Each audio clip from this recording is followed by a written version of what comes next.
Good Monday morning, and welcome to Ice Age TV, a YouTube channel that talks about cars and SUVs and trucks and motorcycles and dogs and all the good things, right? The internal combustion engine age YouTube channel that I try to give you content to think about things. That's all it's about. Good morning, everybody. Thanks for tuning in. Monday morning here. Beautiful Monday morning here in this Northern Virginia, Maryland area. And you can tell it's going to be a hot one today. So the hot weather is kind of back up here. Humid, sure, not too bad, but definitely at the warm weather. Come on, Pops. And here's the thing. The dogs. So I turned my video on. So you go to the barn, dogs. Come on, Pops. Early in the morning. My voice is crackling. Kind of getting the day going. So excuse the early morning voice. You kind of know what I mean by that, because I haven't really talked to anybody this morning. So anyways, come on, Pops, let's get going. Oh, what a weekend. Beautiful weekend. Had a lot of fun and had a great car show yesterday. If you watch my channel, if you don't, go to the Sunday car meet. It was really good. Some pretty good cars there. Come on, let's go. Come on, Ginger. And there's Will. Come on, Will. Come on, Ginger. So, anyways, what the heck are we doing? What is going on? Does time just fly? We are in the last week of July, and we're going into August next week. Wow. I mean, already for the kids to go to college and kids to go back to school. I mean, we're just now literally just a few weeks out, 2-3 weeks out, and it goes back to routine in many parts of the country, especially college kids. So, Will, Ginger, come on, get off us. Come on, let's go. Yeah, I'll get my voice all screwed up. So anyways, hey, spent some time yesterday cleaning the Ford Lightning up to work out of this week. Haven't driven this a while, but I waxed this thing. It's pretty incredible. I use this really good wax that I just spray it on and clean the vehicle. And I don't actually, clean the car with water. I just literally spray this cleaner wax right over the car, and it's a black vehicle. And if I was scratching it, you'd see a ton of scratches. So it really cleans up. Nice and easy, great product. It's like the wireless car wash type of product kind of theme. And so the car is still charging. I plugged this in yesterday about 5 o'clock when it was down to about 100 miles. So this thing's still charging on the 220 volt charging. So just anybody out there that buys an electric vehicle, when you have those big battery packs and you have a 220 outlet, it takes a long time. I know I can get the Pro Charger and get the super duper thing, but that whole plan kind of went out the window a while back. So yeah, so now what the heck is going on, right? Here's the Bronco. I just really am loving my black Bronco. I just really do like this Bronco, even though in some aspects it's a downgrade from my Cactus Gray, meaning the interior is not as nice. Doesn't have the sticker package, doesn't have the beadlock wheels, but I just really love the black Bronco. I think it's just a nicer looking, cleaner looking Bronco Raptor. So, all right, come on, Pups. Let's get up here in the office and get the morning going. Got too many motorcycles. Wife even yesterday was challenging me. He's like, how many motorcycles do you actually have now? And she's like, 10? 12, 14. I'm like, yeah, something like that. I'm just like, yeah, I think something like that, honey. Yeah, she's like, I thought you were downsizing. Yeah, I got smaller motorcycles. I downsized. I got a CT or whatever, 125 trail, a 125 trail bike. I mean, that's a downsize. It's a smaller bike. Well, just watch out. The dogs are gonna make you fall down here. Better get the air conditioning on because right, dogs? Back to the schedule, right?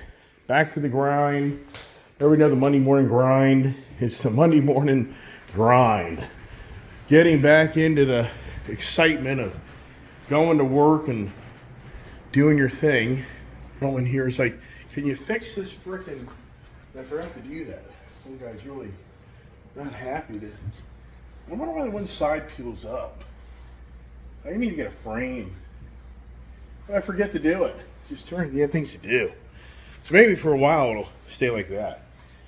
And enough for a video curl back. Let's get my tripod set up here.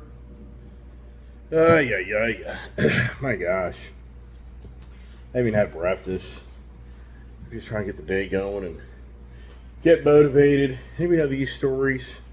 I need to get my fan going back here because it's humid. You know, it's humid now, so it's not that, it's just that sticky type of humiture.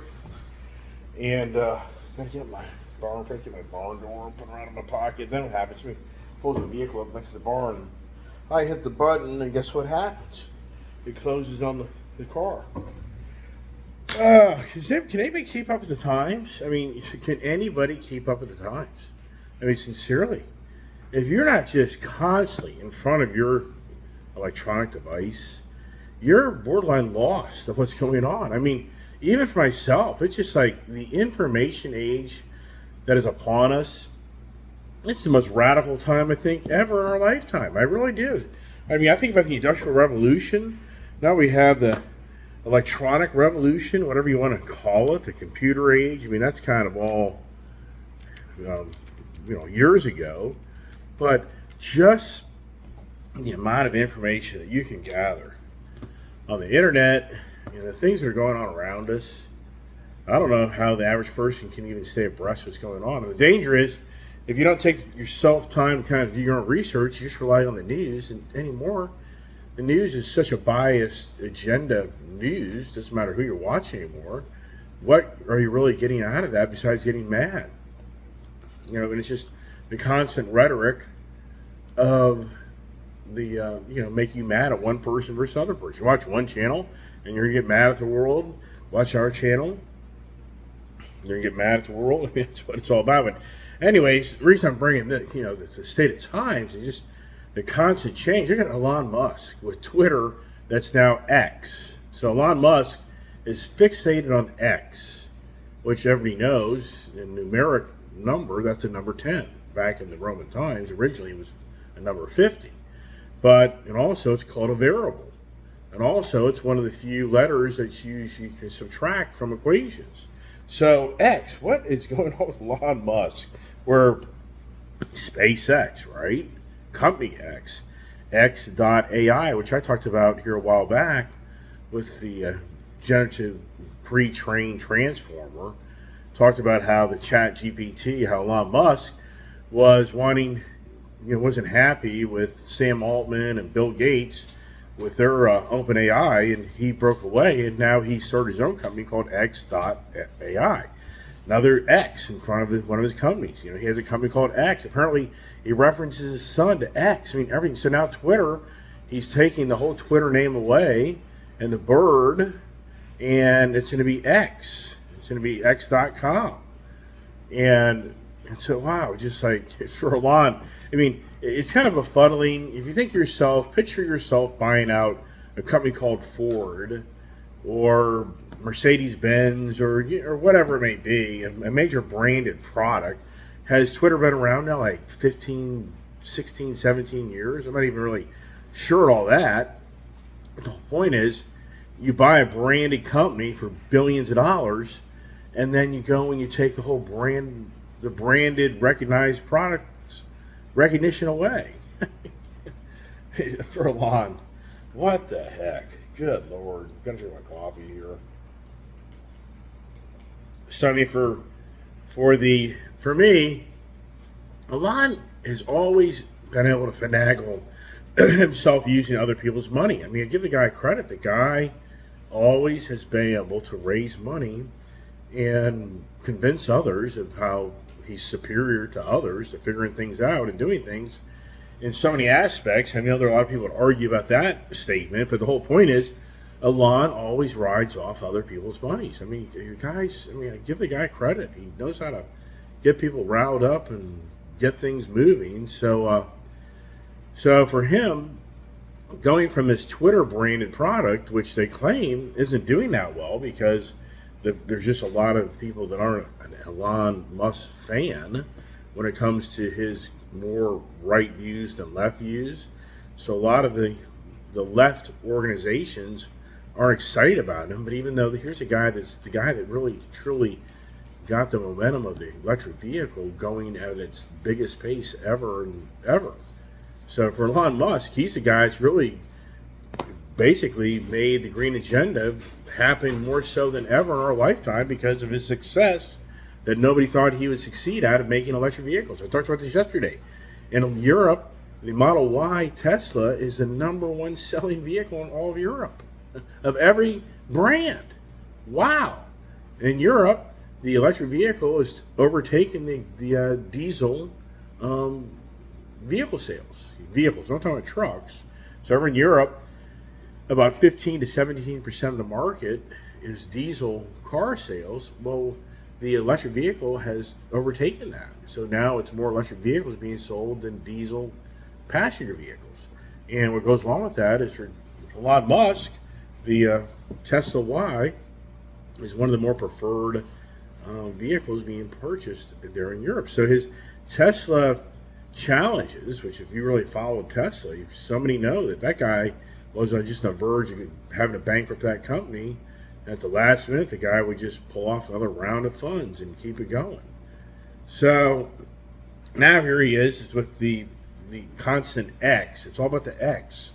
So anyways, for the Twitter, I know it's not all the car theme per se right now, but I just want to kind of clarify that for the Twitter brand, this whole new X branded social platform, his goal is to make it the all-around platform. So if anybody's not really abreast of what Elon's working on, he wants the X to be associated with his other X companies and the artificial intelligence, and he's really wanting to make the X brand for the social platform to be able for you to buy things, do electronic transactions. I don't know if it's kind of like the Zelle transfer of money. I don't know if that's going to be part of that or not. I'd imagine so. Where you can have business transactions, and so it's just going to be the overall, I guess, buy things like Amazon.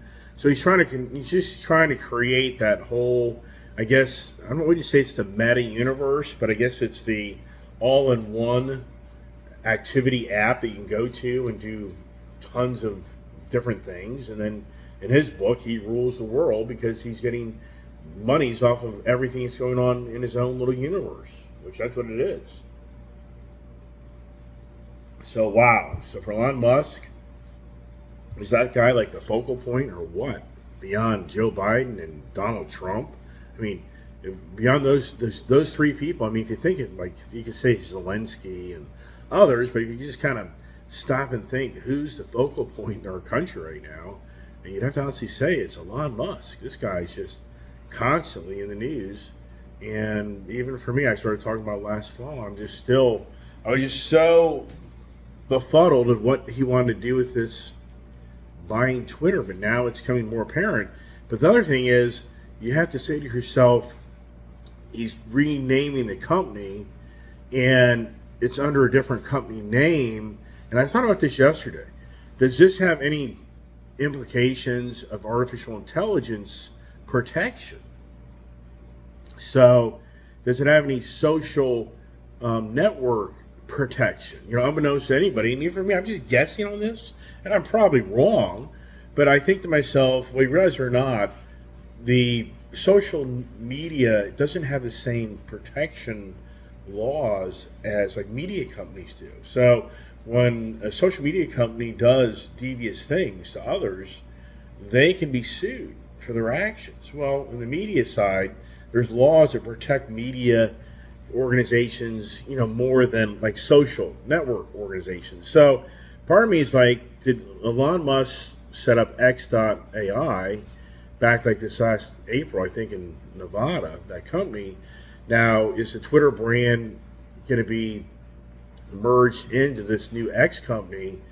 And the reason is for him to protect himself from, lawsuits and liabilities, because maybe this new company falls under a different guideline. And, so I'm just thinking out loud. If anybody's, is he able to use him rebranding and purchasing X from Twitter? Is that even, I don't think that's going on, but if he was, Could he show a loss on investments off of Twitter? I mean, I don't know. I think this is all far-fetched. But the way Elon Musk operates, he's always taking advantage of the governing body's tax laws. I mean, the guy just got enriched again from the Inflation Reduction Act, the new Green Deal, where he's going to qualify to build, I think, another factory in this country off the taxpayers' monies. And everybody knows that he went to the government during the Obama administration and he got $1 billion to start Tesla. And I know he paid it back, but what the whole point is, he used other people's monies, he used the government's money. So the guy's a very smart, maneuverable person on how he knows how to extract monies and use them to his advantage and create more wealth for himself. So, wow. So, enough about Elon Musk, but at the same time, wow. So now, meantime, here's the 2024 Mustang. Apparently, Motor Trend Magazine just got their hands on the new Ford 2024 Mustang. Even for me, I'm like, the Mustang 2024 is now out in the market. I'm not on the car forums anymore. I really just kind of got off the car forums. It just goes, it's just such the tit for tat conversations. It's just, So I just rarely, I don't go all the car forums, any car forums. I just have really just kind of gotten away from all that stuff. The whole point is, when you're more interactive with that type of stuff, you do kind of get more heads up of somebody that's more in depth on focal point of the Mustang. So I'm sure if I went to the Ford Mustang 6G or 7G forum, I'm sure I'd get troves of information on how, there's individuals totally focused on the new Mustang being built, and I could gather a lot of information. But I really haven't gone there because I didn't think the Ford 2024 Mustang was going to come available till like late this year. But Motor Trend Magazine is stating in their article that the 2024 Mustang is going to be available this summer. Wow. So they got their hands on the brand new EcoBoost 4-cylinder setup, and they gave their overall views and ideas and driving impressions, and they give it a good overall Mustang, review. But at the same time, when you look at that Mustang on Motor Trend Magazine, if you're not really the person that's into the Mustangs, you wouldn't even know. Even for me, I was looking like, that's the new Mustang. It's hard to just tell through the real more base model of that being really the new Mustang. That's just, wow. I mean, even for me, I'm like, that's hard to believe. Because when you see the release of that Mustang last year, it had such crisper lines. It gave it more of a Camaro type of look. That was kind of the make fun of the car. Was it looks like an updated, crisper, cleaner Camaro with a better rear view window on it. So, anyways, they talk about the e-brake, electronic e-brake that gives you a drifting capability. So apparently, I'm not real abreast on this, but somebody else probably is. But apparently, the new Mustang, you're going to have a drift capability activation on that car by activating the e-brake, which actually in that car, still has the hand pull-up, brake, which is more, I think, just a look, because the e-brake's electronic brake.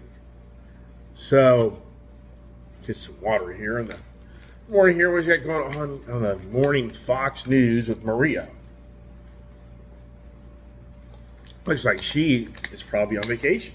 Now, a lot of people think we're on vacation and trying to get their vacation for the summer comes to an end. So anyways, so for the Ford Mustang, even for myself, I've got a Dark Horse Mustang on order, but I'd be amazed if the thing came in before the year was out. I don't know. And am I that excited about it? I don't know. It's kind of interesting how I got rid of my GT500s, and I've really missed those. I was at the car show yesterday, and I was just thinking to myself, I had those really nice GT500s, and I don't know. I just kind of like, what? I had my fun with them, and they're cool cars, but do I really miss them? Even my Challengers, where are those, right? The Dodge Challenger, even for me, it's like, I've just had so many of them. I think it's what's happened to me is I've owned so many cars repetitively, repeat. I think I just have had my fun with them, and I just kind of cross the bridge eventually, and like, do I really even have one anymore? And right now, it's more about the possibility of the gold rush Challenger of maybe getting some good money out of it down the road. So for the Ford Mustang, it's interesting how Ford is having its big announcement for 2024, and Motor Trend Magazine is claiming that Ford won't let them drive the GT for like another day. So you can't see that review for another day. And then the Dark Horse, they don't even know when Ford's going to give them one of those to do the review on that. So for Ford, here they are, Ice Age, bringing the product to the market, exciting time for the Ford enthusiasts. But then you go over to the Dodge side, and the Dodge side is coming to an end, as we've talked about many times. And the big excitement for Dodge is the Dodge Hornet, which is the most embarrassing thing to date for me to watch Dodge try to get people riled up on an SUV Dodge Hornet that looks hideous. And the Dodge Challenger and Dodge Charger are all coming to the end of production, and they're getting good numbers on these cars. So if anybody's want to buy a new Challenger, then you probably already know, it's challenging to get one to a degree, but at the same time, you're going to pay a pretty penny for one. You're not going to get one for a steal, even though everybody is hoping that plays out eventually. And then for the Ram TRX truck, I'm witnessing right here in my own backyard where people are still paying huge monies for the Ram TRX trucks. And they don't sit around. Even for me, I truly thought that last year, that by this year, it'd be about an $100,000 to $95,000 TRX would be in the low 80s. If you watch my channel, I tried to negotiate a lot of deals about a Ram TRX, and I just about finally had one, and then the whole deal got yanked from underneath of me, so it just didn't work out, which not a big deal, but the whole point is the Ram TRX truck is a very hot item. And I think that truck will probably be a hot item forever. I think that'll be a sought-after truck forever. So, and is this the last year? I would have to guess so. If the Hellcat building engines for the Challenger and Charger are over, but at the same time, I say to myself, but the truck market is a different category for the CAFE standards, the carbon footprint standards. So for Ram, is it over? Does anybody know? The 392 Jeep, I know that thing per se shouldn't go away, because I think next year they're still going to build the 392 motors, I would guess. I don't know. I'm just not that far into following all that fine detail and hanging out in the Ram TRX forum or hanging out in the Dodge forum to get all those, that fine line information. But the point is, for the Dodge brand, it's an exciting year because of the end of the run, and people are very excited to pick up these really cars that they know won't be available next year. So you sit back and you say to yourself, next year, what's exciting about Dodge? So do they keep the Dodge Durango, which I just am not a fan of the look of the Dodge Durango. That car does not excite me for anything in the world. So I'm not, because every time I go to the Dodge dealership, hey, we got a Durango Hellcat coming in, or we got one, it's available. I'm like, I just don't like the look of the car. I don't want one. It isn't about, somebody else loves it. Cool, great. I'm glad you love the vehicle. It's a nice car.